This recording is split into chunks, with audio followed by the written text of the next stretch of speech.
pues era allí donde se alojaban entonces. O también podemos ver algunos de los trabajos de, por ejemplo, la metodología que utilizaba este arqueólogo, que era realmente una metodología avanzada para la época. Estamos en los años 50 y en España todavía no se aplicaban métodos pues tan sofisticados como podían hacerlo los excavadores o los arqueólogos alemanes, pero Santaolalla se había formado en Alemania, tenía esa formación germánica y por ello daba mucha importancia a todos los aspectos metodológicos. Aquí lo vemos a los obreros transportando una torreta para sacar fotografías desde arriba, ¿no? Aéreas, entre comillas, ¿no? O pseudoaéreas, ¿no? Bien, aquí vemos algunos de otros trabajos que realizó también pues, en la zona de la Torre del Rocadillo, por ejemplo, la fábrica de Salazón, que hay en la parte baja del yacimiento, algunas otras imágenes de las termas, es decir, cómo las excavaciones de este arqueólogo fueron mucho más importantes de lo que hasta ahora se consideraba realmente, ¿no? Porque gran parte de su documentación, de muchos dibujos y planos que realizó de las excavaciones, pasaron a propiedad del profesor Presedo. Ellos tenían una relación directa y Presedo continuó un poco las excavaciones de Santaolalla años después y tuvo en su poder muchas de la documentación, de los planos en concreto, de las excavaciones de Santaolalla. Y él hace referencia en sus publicaciones muy posteriores, de los años 80 ya o de los 70 y 80, hace referencia a esas excavaciones de Santaolalla, pero realmente no teníamos la idea de que fueran tan importantes como han resultado ser a través de la documentación fotográfica. También en el caso de los años 60, pues se iniciaron otro nuevo equipo, excavaciones, en este caso en búsqueda de lo que es la ciudad de Tartesos, la mítica Tartesos, que fueron promovidas por la Fundación Bryan y realizadas por 3 profesores, Woods, Collantes y Fernández Chicarro, que era directora entonces del Museo Arqueológico de Sevilla. Estos autores trabajaron sobre todo en la zona del Cortijo del Rocadillo, que realmente es donde encontraron estructuras monumentales que sacaron a la luz y muchos de los elementos arquitectónicos que hoy en día podemos ver. Aquí vemos trasladando uno de ellos. Y bueno, justamente debajo del cortijo, debajo de donde se había construido el cortijo, aparecieron algunos de los edificios más importantes, ¿no? Por tanto, hemos recogido todos estos trabajos de este equipo de investigadores de los años 60 también. Aquí vemos algunas de las imágenes donde encontramos muchas veces personajes conocidos de la arqueología. El propio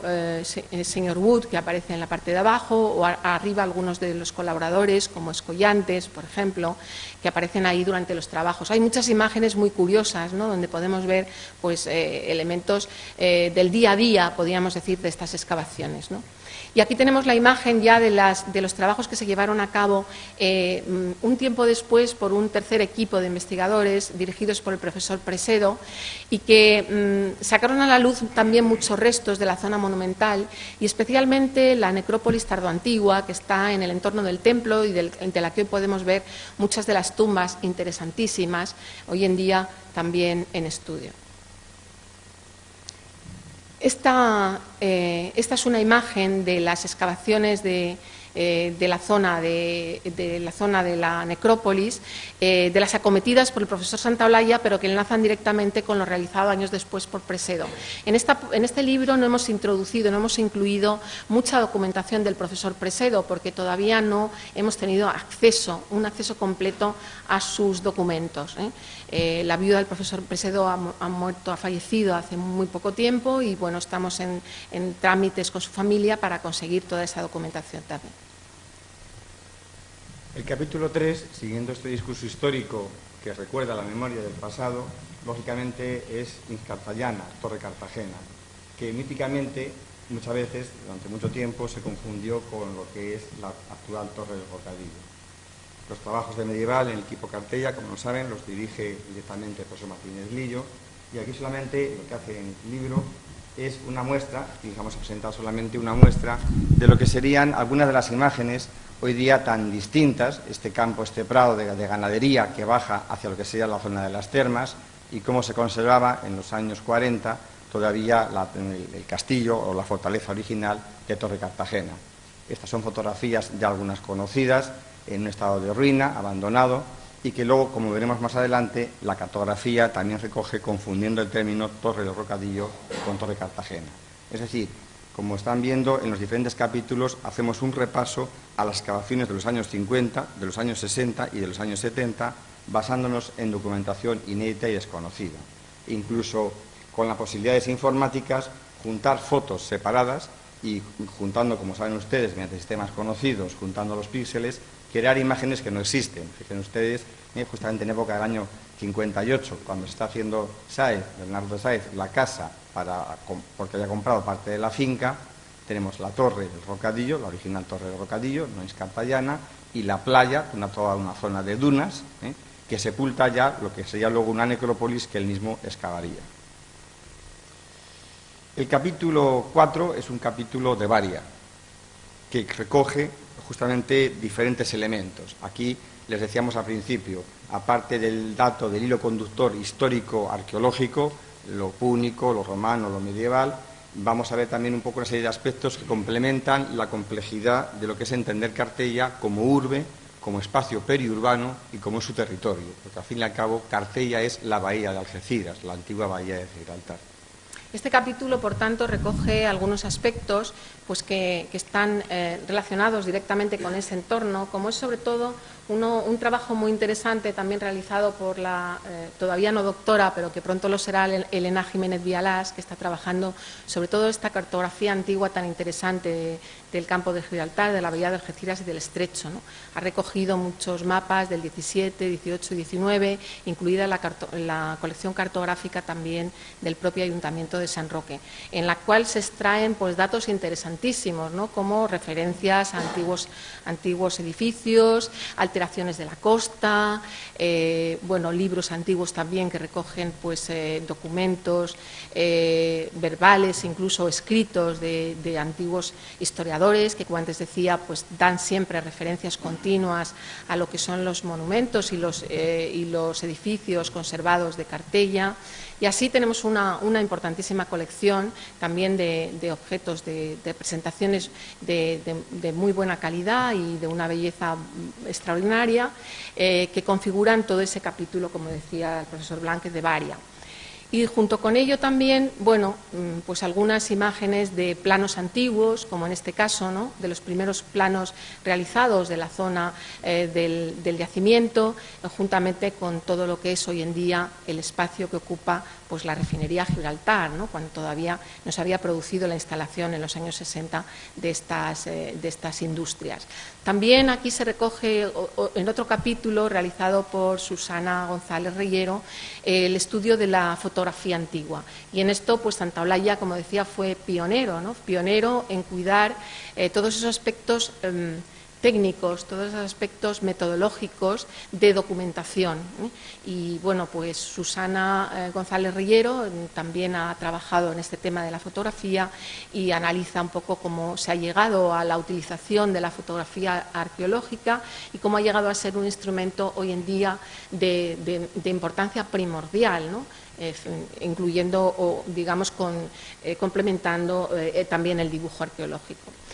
Otros estudios que se han incluido pues, en relación, por ejemplo, con lo que aporta Cartella sobre el mundo púnico peninsular, ¿no? El profesor Fernando Prados también ha trabajado en este campo, es un especialista en cultura púnica y, bueno, pues aprovechando los restos tan importantes que tenemos en el yacimiento, como la recién aparecida en la campaña del 2009 muralla púnica que tienen en la imagen, ¿no? Y en la que estamos trabajando y continuando con ello pues estos estudios tradicionales del mundo púnico, de la cultura púnica, que hoy en día están adquiriendo una gran dimensión aquí en la península ibérica, ¿no? Donde encontramos que realmente encontramos pues un ámbito púnico mucho más importante cada vez de lo que antes se conocía o se creía, y Cartella aporta mucho también en ello. Bien, como todo libro tiene que ir terminando, entonces hacemos un salto intencionado del pasado al futuro. El presente lo conocemos y lo estamos viviendo, somos sus protagonistas. Hemos hecho un rápido repaso, son más de 350 páginas lo que sería hasta ahora esto, y a estas 350 páginas de pasado damos un intencionado salto al futuro. Hemos visto lo que ha pasado, hemos visto lo que se hizo, sabemos hoy día lo que estamos haciendo, cuál es el futuro. El futuro tiene muchas perspectivas, desde el estudio, por ejemplo, de Juan Manuel Ballesta sobre el cortijo de Rocadillo, hoy día desaparecido. Hemos encontrado imágenes americanas de la familia Booth, a quien también agradecemos la donación de las fotografías a través de sus hijos, de lo que fue en su día el cortijo de Rocadillo. Santaloaya, como se ha dicho, excavó en la zona baja del yacimiento porque el cortijo estaba en uso. Cuando el Estado lo compra es cuando ya el siguiente equipo de investigación puede trabajar junto al cortijo e incluso luego con el tiempo, en época de Persedo, llegar a tirarlo. Pero esta época del pasado al futuro jugamos ambiguamente con tiempos muy antiguos y con tiempos muy modernos. Así, por ejemplo, el también dentro de poco masterizado, valga la palabra, con su tesis de máster, ha trabajado Alberto Romero sobre, por ejemplo, la venta Miraflores, llamada así porque en su origen tenía 2 ramos de flores, 2 jarrones de flores pintados en la fachada, hoy día modificadas con una bonita azulejería en cuerda seca, y con esa vista de la venta Miraflores, centro de espías, centro de militares, con esa agitada vida compulsa política que ha tenido siempre el campo de Gibraltar. O, por ejemplo, los trabajos del cronista Antonio Pérez Girón sobre lo que es el San Roque de los años 50 y los años 60, cuando Cartella es conocido por la comunidad científica a través del año 52 con los trabajos de Santa Olalla y empiezan los primeros estudios que se publican. ¿Cuál es el San Roque de ese momento? Y aquí lo saben ustedes. Aquí estamos dentro del Palacio de los Gobernadores, cuando todavía era una casa de viviendas, o el antiguo mercado de la ciudad, hoy día lamentablemente cegado, pero que todavía queda ahí como reliquia de lo que fue el antiguo mercado. Es decir, intentamos arropar lo que es el conocimiento arqueológico en un contexto humano, en un contexto sociológico y en un contexto físico. Esta es la antigua de los años 50, principios de los 60, desembocadura del río Guadarranque. Todavía no estaba servida en electricidad y, por tanto, no se habían cementado el litoral derecho y vemos lo que es la continuación natural de lo que hoy día es Palmones y toda la zona de Marisma. Esa bahía, hoy día cegada, porque es una bahía de santuario, como Carlos Arteaga ha estudiado, y por tanto las bahías de santuario, en contraste, en lucha continua de agua marina con agua dulce de río y de mar, favorece ese empantanamiento y luego la ocupación humana a través de la cartografía y a través de la fotografía antigua, ¿no? Lo último que acaba el libro, acaba de 2 maneras, con una propuesta hecha incluso con un colaborador, Nicolás Moncada, de la Gerencia de Urbanismo, donde proponemos que justamente recuperemos esa idea de paisaje antiguo, esa idea de naturaleza que rodea el yacimiento, con ideas también defendidas ya por el Colegio de Arquitectos de Cádiz y por tanto también por la Gerencia, de convertir un cinturón verde que desde lo que sería la zona de la autovía bajara recuperándose, aprovechando que se va a rehabilitar toda la margen izquierda del río Guadarranque, según proyectos del Ministerio de Medio Ambiente. No sabemos ahora qué es lo que pasará con los nuevos recortes económicos, pero en efecto el río Guadarranque es una manera de hacer un camino rural, un camino peatonal que comunicaría de manera natural con lo que sería la entrada final del río, con el Hostal Cartella, y recuperar este Hostal Cartella, que es la auténtica historia del yacimiento. Todos los arqueólogos hasta los años 90 se alojaron y vivieron en el Hostal Cartella. El Hostal Cartella fue la sede de reuniones, de citas, de estudiantes, de becarios, de profesores, y por tanto la posible rehabilitación del Hostal Cartella como un centro de turismo, de información y turismo, y un centro a su vez de hospedaje para gente joven, para becarios que investiguen, para los cursos de verano, permitiría recuperar un embarcadero y así animar a hacer esta línea verde, este anillo verde que comunicaría a San Roque con lo que sería su antiguo asentamiento en la ciudad de Cartella. Son proyectos que están en marcha, unos más desarrollados, otros menos, y que terminarán la otra visión, la otra cara de la moneda, con lo que tienen aquí ustedes, debajo de nosotros, nunca mejor dicho, la antigua sede del Museo de San Roque, el edificio de la nueva sede y el montaje actual a punto de finalizar y que esperemos dentro de poco todos podamos verlo y disfrutarlo. Sí les podemos adelantar que presenta modestamente una museología y una concepción museística que es realmente innovadora en Andalucía y que creo que va a ser un orgullo para todos los sanroqueños. Para acabar, un último capítulo, porque no podíamos evitarlo, ahí nos pudo nuestro ego, el del equipo, y es dada la abundancia de fotografías antiguas, dada la belleza de las fotografías, que nos permite viajar por el tiempo, ¿no? Eso que siempre queremos, viajar a través del tiempo, la fotografía nos lo permite remontarnos hasta 1890, que es cuando son las primeras fotografías en España. Bien, hemos hecho un último capítulo a modo de despedida, que son fotos a toda página, las consideramos por diferentes motivos las fotos más bonitas, más bellas y más sugerentes de